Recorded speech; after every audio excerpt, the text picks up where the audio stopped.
Does God exist? Or is the material universe all that is, or ever was, or ever will be? One approach to answering this question is the cosmological argument. It goes like this: whatever begins to exist has a cause. The universe began to exist, therefore, the universe has a cause. Is the first premise true? Let's consider. Believing that something can pop into existence without a cause is more of a stretch than believing in magic. At least with magic, you've got a hat and a magician. And if something can come into being from nothing, then why don't we see this happening all the time? No, everyday experience and scientific evidence confirm our first premise. If something begins to exist, it must have a cause. But what about our second premise? Did the universe begin, or has it always existed? Atheists have typically said that the universe has been here forever. The universe is just there, and that's all. First, let's consider the second law of thermodynamics. It tells us the universe is slowly running out of usable energy, and that's the point. If the universe had been here forever, it would have run out of usable energy by now. The second law points us to a universe that has a definite beginning. This is further confirmed by a series of remarkable scientific discoveries. In 1915, Albert Einstein presented his general theory of relativity.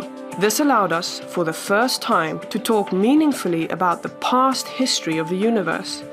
Next, Alexander Friedmann and George Lemaitre, each working with Einstein's equations, predicted that the universe is expanding. Then in 1929, Edwin Hubble measured the red shift in light from distant galaxies. This empirical evidence confirmed not only that the universe is expanding, but that it sprang into being from a single point in the finite past. It was a monumental discovery, almost beyond comprehension. However, not everyone is fond of a finite universe, so it wasn't long before alternative models popped into existence. But one by one, these models failed to stand the test of time.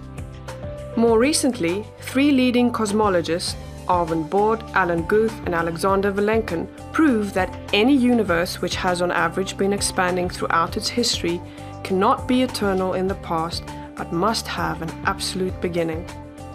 This even applies to the multiverse, if there is such a thing. This means that scientists can no longer hide behind a past eternal universe. There is no escape. They have to face the problem of a cosmic beginning. Any adequate model must have a beginning, just like the standard model. It's quite plausible then that both premises of the argument are true. This means that the conclusion is also true. The universe has a cause. And since the universe can't cause itself, its cause must be beyond the space-time universe. It must be spaceless, timeless, immaterial, uncaused, and unimaginably powerful, much like God. The cosmological argument shows that, in fact, it is quite reasonable to believe that God does exist.